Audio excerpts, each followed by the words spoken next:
Welcome to Southwest Desert, where adventure meets the arid beauty of the American Southwest. Join me as we explore Southwest's lost historical characters, stunning desert vistas, forgotten Native American history, or tales of lost gold mines. There's always something new to discover. Subscribe now and hit the bell icon so you don't miss out on our latest desert adventures. Let's journey together into the heart of the Southwest Desert. Sit back and enjoy.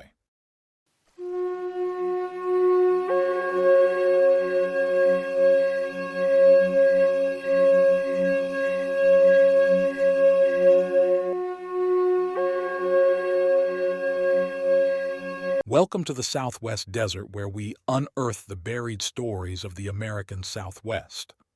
Today, we're delving into the haunting tale of the Cerro Colorado silver mine.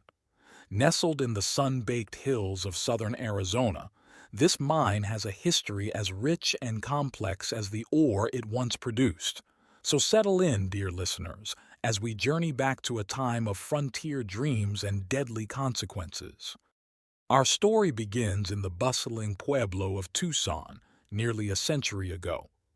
Picture the scene: dusty streets, adobe buildings, and a clash of cultures as the American frontier pushes westward. It's here that we meet our first character, Major Sam Heintzelman of the U.S. Army. Heintzelman, a man with mineralogical training from Germany, finds himself in Solomon Warner's general store. His eye is caught by a piece of lustrous gray ore on the counter. Recognizing it as stromayerite, a high-grade silver ore, Heintzelman's interest is immediately piqued. After some clever maneuvering and a fair bit of smooth talking, Heintzelman tracks down the source of the ore, a Sonoran teamster named Whitacon. But Whitacon is wary of the American officer, and it takes considerable negotiation and the promise of $500 in gold to convince him to reveal the location of the silver deposit. Thank you for joining your desert frontiersman, Alan. If you would like to help support my channel and time, hit the super thanks heart icon on the bottom of the video and contribute. This is very helpful. Please forgive any mispronunciations. The unlikely pair set out at dawn, pushing their mules south along the Santa Cruz Valley. They pass the old mission of San Xavier, a silent witness to the changing times, before reaching the Cerrito Mountains. But here, dear listeners, is where our tale takes its first dramatic turn. Whitacon, perhaps wisely, begins to have second thoughts. He's heard stories of the Yankees and their sharp dealings.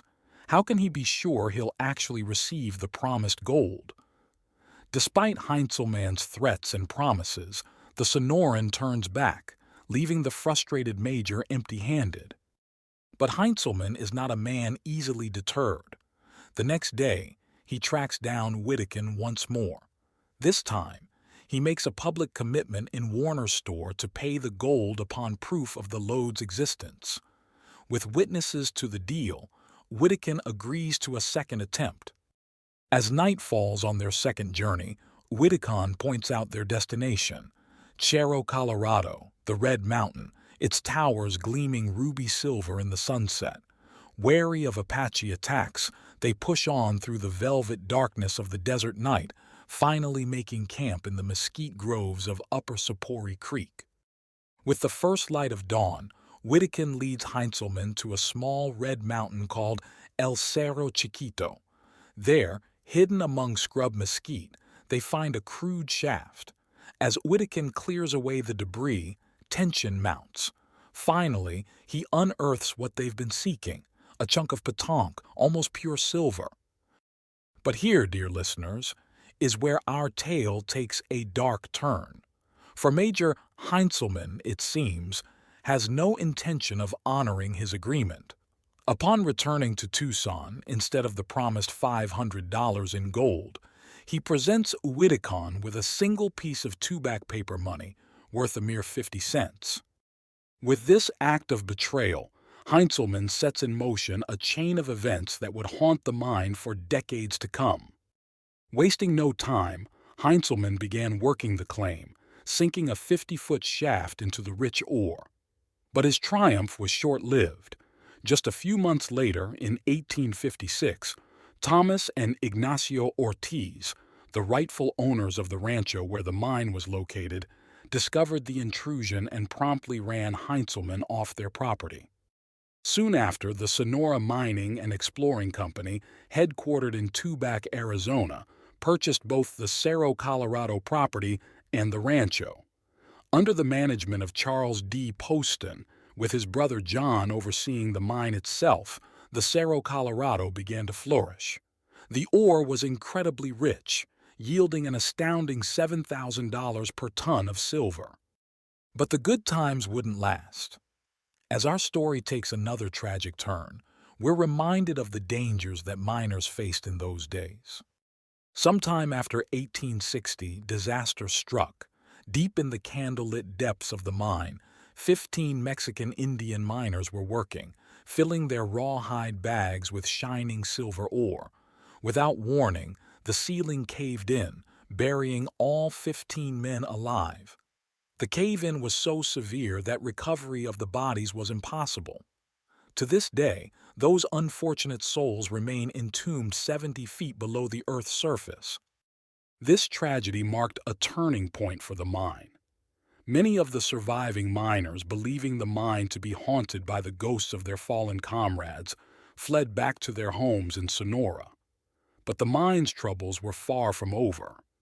As if the cave-in wasn't enough, external forces soon conspired against the mine. The outbreak of the Civil War led to the withdrawal of troops from Arizona Territory.